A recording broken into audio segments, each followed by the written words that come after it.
Hey everyone, Sparks back with another Echocalypse video. I've gotten a lot of requests for a team builder guide, so it's finally here. Now, understand that the game is continually evolving, but this should help you if you're feeling lost or looking for good investments. Also, huge shout out to veteran players like Kingu and Aura for discussing things with me in addition to my own experimentation and reading of articles and everything. Their input was very helpful. Okay, so first thing I want to say is that investment matters, and what is good could change a lot depending on your level. You might be able to get away with certain things that you wouldn't otherwise, or need to cover off weaknesses in some situations, so keep this in mind as you're trying to build your squads. I'll talk about 3 different investment levels and also some general tips for squad building, plus talk you through my current squad and my thinking behind it.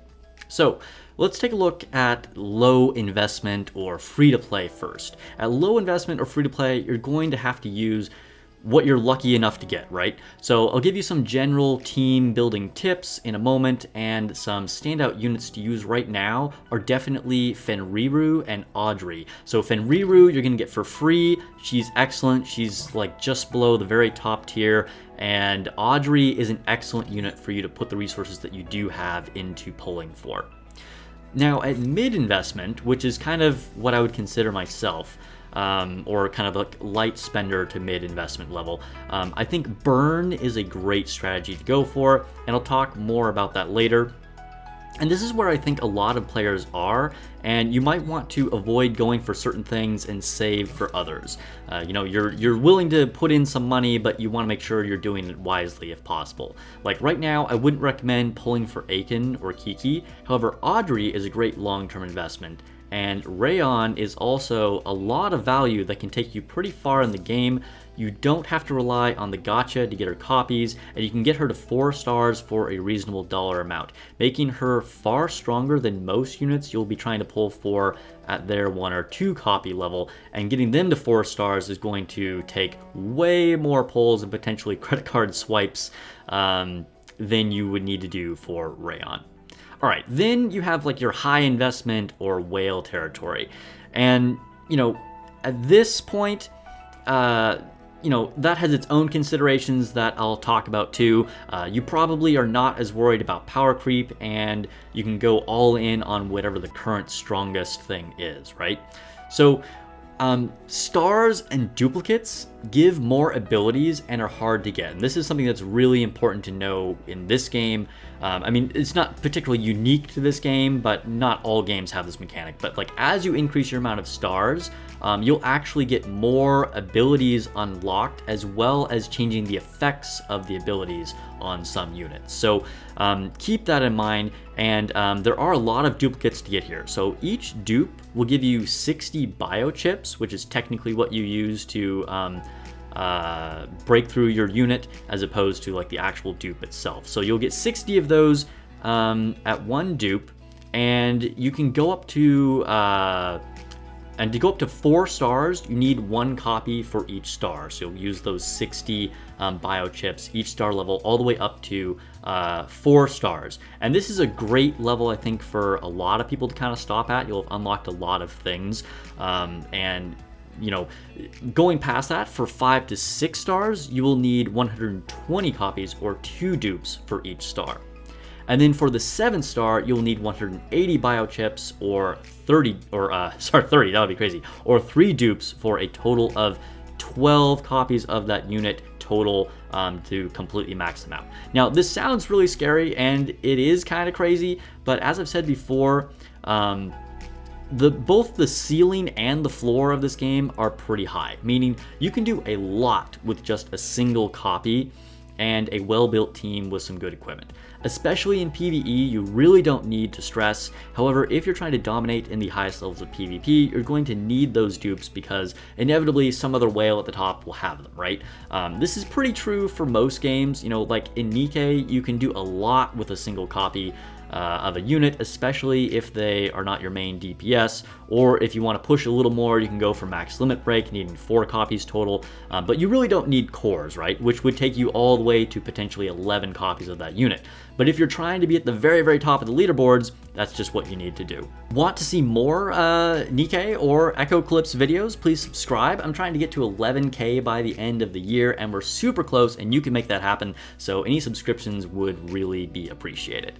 All right, so now let's talk about some like general tips for team building. And the first thing I want you to realize is that positions matter. So look at the unit skills and see if they're going to, give rage or start with rage. Look at their attack patterns on their special abilities, such as if it's going to hit corresponding position or in a cross pattern or the front row, etc. See if another unit needs to be set up or buffed by another unit, in which case you'll want them to go before it, right? Also, links really matter, okay? And this is something that I think a lot of new players will definitely miss. Links will increase the power of your units, it'll increase their stats, and in some cases even unlock more ability effects.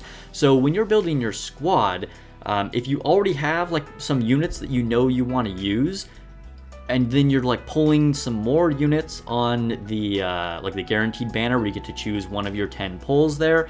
If you're not getting another like OP unit or one that you really wanted, take a look and see if any of those units are a link to a unit that you're already using. It can oftentimes really be important to choose that link and power up your unit that way. And you can use them down here at the bottom when you're looking at your squad. So don't forget about those links. Also think about your Neoliths. So they'll have various effects, like some have burn or stun, or they'll heal, so you want to order them accordingly depending on what you're trying to do. I definitely recommend investing in the Levitine or Leviathan, or however I'm supposed to pronounce that. Keep pulling for more as well. You'll use these tickets, and I would just pull right now. I mean, there will be good ones coming out in the future, but I wouldn't really worry about it. Keep pulling to eventually build an SSR, because that's going to be a huge stat buff to all of your teams, and they have some really strong abilities.